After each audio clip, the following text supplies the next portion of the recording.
Information qu'on a pu lire ce matin dans l'équipe concernant le Stade de France et l'équipe de France de football. Oui, c'est une information d'Arnaud Herman, donc du journal L'Équipe. On a appris que l'entreprise GL Evans va se voir attribuer par l'État la concession du Stade de France. Ça veut dire, pour faire simple, que GL Evans va organiser ce qui se passe au Stade de France à partir du mois d'août.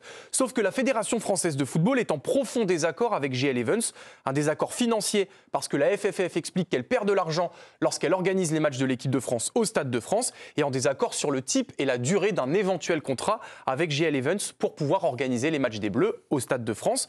Les discussions sont donc au point mort, et c'est aussi pour ça que l'équipe de France va jouer ses 3 matchs de qualification pour la Coupe du Monde 2026 à domicile au Parc des Princes entre septembre et novembre. D'où notre question. Les Bleus peuvent-ils vraiment se passer du Stade de France? Vous montrez vos petites ardoises et vous me donnez votre position. Oui, mais allons en région, en province, vous voulez dire, Camille, c'est ça? Oui, on peut s'en passer. Oui, s'en passer totalement, non, nous dit Sébastien.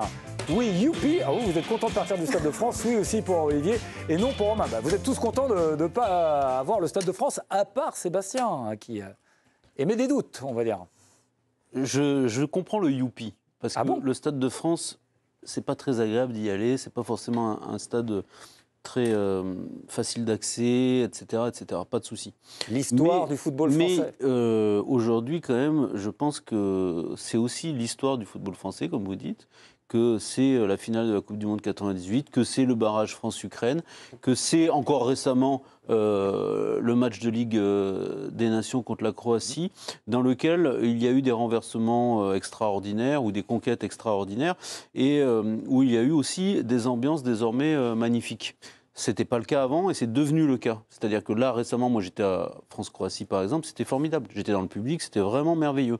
Et donc je pense que l'équipe de France a besoin de temps en temps au moins de jouer à Paris, dans la capitale aussi.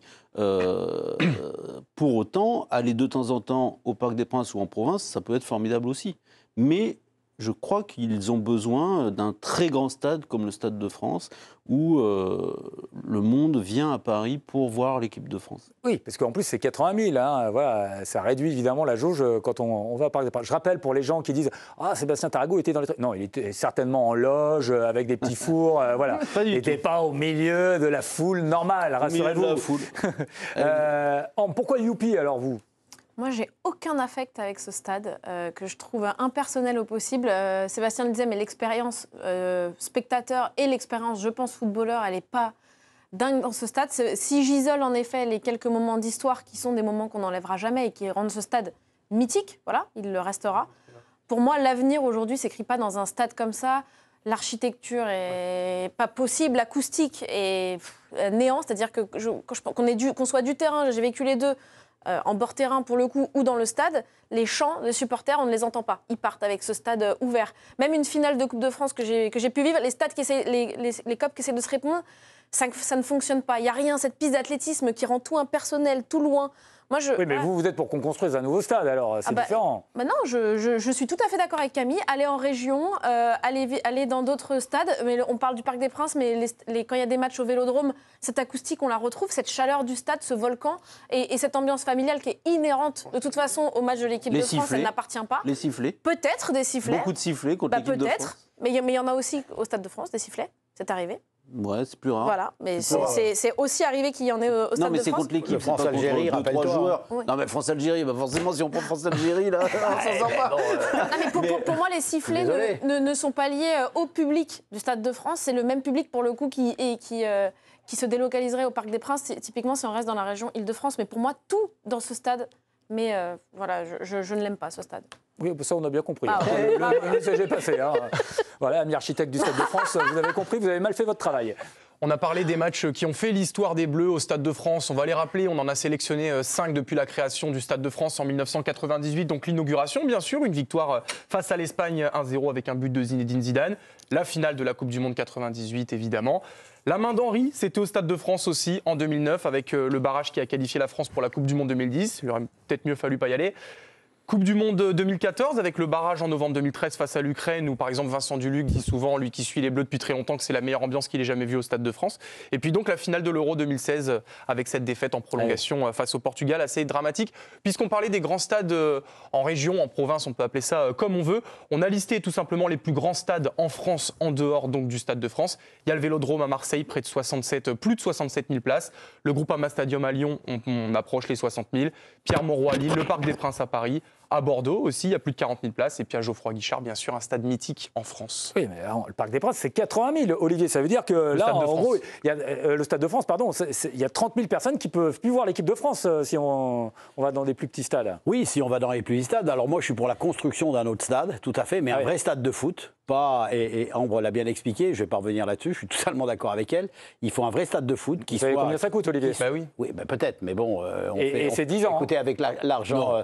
avec les... pour construire un stade. Non, mais attendez voir, les finances publiques, ils font assez de conneries pour construire d'autres choses. On ne va pas faire le truc. Alors, on ne va pas faire leur procès non plus.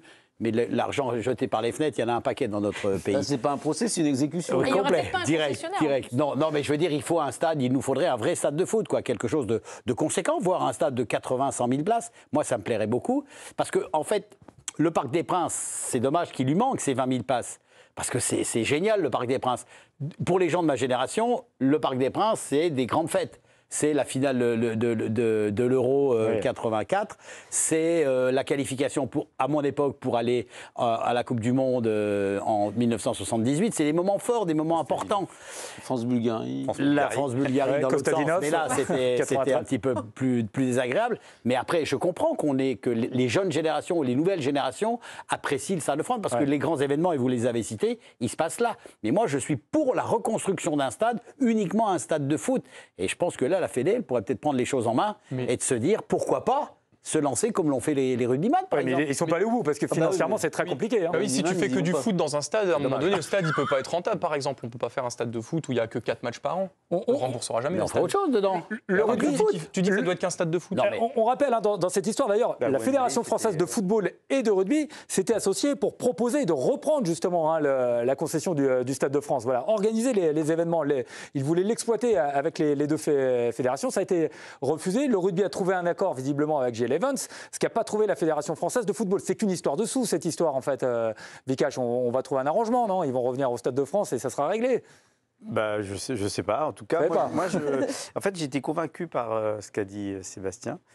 Moi, je crois que moi, ça m'intéresse pas trop quand l'équipe de France va jouer dans les autres villes. Je trouve que l'équipe de France, c'est Paris, quoi. C'est la capitale, on accueille les gens. Donc après, moi je suis attaché au Parc des Princes aussi un peu, et c'est vrai que moi j'ai vu ces grandes victoires au Parc des Princes. Après, il manque un peu de place dans ce stade. Mais je suis aussi, je me dis qu'il y a une histoire aussi avec le Stade de France. Moi j'y ai joué, et c'est plutôt que ce soit en Coupe de France ou avec l'équipe de France, la piste elle n'est pas très gênante en tant que joueur, alors qu'ailleurs elle est gênante. Il y a d'autres stades où la piste tu la sens. Là, tu la sens pas, je ne sais pas trop pourquoi, mais en tout cas, quand tu as 80 000 personnes dans ce stade, c'est un vrai terrain de foot. Et juste pour rebondir, parce que vous étiez sur le terrain, Ambre disait, même pour les joueurs sur le terrain, moi, j'ai déjà des joueurs qui m'en ont parlé. Hein. Ouais. Vous non, vous sentiez la chaleur. J'ai toujours, j'ai aimé jouer dans ce stade. Alors qu'il y a une piste, alors que les supporters sont loin, mais comme il y a 80 000 personnes, ça donne quelque chose. Je trouvais qu'il y avait une vraie ambiance. Quand on arrive au stade, il y a aussi il y a quelque chose, quoi. On sent les supporters qui sont là. C'est le stade de l'équipe de France. Donc ils viennent habillés. Il y a un truc quand même qui est lié à une histoire plus récente avec les jeunes générations. Avec le premier match, c'est Zidane qui marque quand même. C'est pas anodin. Oui, c'est vrai. Bizarrement, c'est encore lui qui marque et qui marque l'histoire de nouveau. Sous la neige, avec des images magnifiques. Voilà. Et moi, je pense quand même qu'il faut que ce soit à Paris quand même tout le temps, quoi. Alors, GL Evans, Romain vous en a parlé, potentiel nouveau gestionnaire du Stade de France, mais on s'interroge déjà, peut-il y avoir un nouveau conflit d'intérêts? Pourquoi? Eh bien, parce que cette fois-ci, avec à sa tête Nicolas De Taverneau, tout juste officiellement nommé à la tête de la LFP Média, donc on rappelle, société commerciale de la Ligue de foot professionnelle, ancien patron de M6, qui a bien d'autres casquettes. Il est actuellement vice-président de CMA Média, qui compte les anciennes marques d'Altis, donc c'est RMC et BFM, mais il est aussi aussi, et c'est là où ça nous intéresse aujourd'hui, vice-président du conseil d'administration de GL Events, la société lyonnaise qui devrait gérer la nouvelle concession du Stade de France. Donc pour l'instant, il n'a pas l'intention de quitter une quelconque fonction, mais on est quand même en droit de se demander si ça ne peut pas faire un petit peu trop déjà pour un seul homme et un futur conflit d'intérêts là aussi. Rapidement, Sébastien, voilà, on est encore dans ces conflits d'intérêts, décidément, c'est spécifique à la France, j'ai l'impression, ce genre de situation. Je ne sais pas, dans les pays du Nord, si jamais vous prenez un ticket de métro, que vous êtes ministre et que ça a été payé par le ministère, vous démissionnez. Chez nous, c'est un peu différent, c'est vrai. Vous achetez des chaussures et des montres. Mais voilà, on verra, oui, c'est... La situation est bancale. Bah oui, Oui, on est d'accord. Évidemment. Bon, Évidemment. ok. Mais de toute façon, ça n'a jamais été simple, cette histoire du Stade de France, pour le coup, parce que l'État était totalement impliqué. Donc il y a des enjeux économiques extrêmement forts. Mais j'insiste quand même, parce que j'ai détesté ce stade. Et vraiment, depuis 2, 3 ans, 4 ans, ça a changé l'ambiance.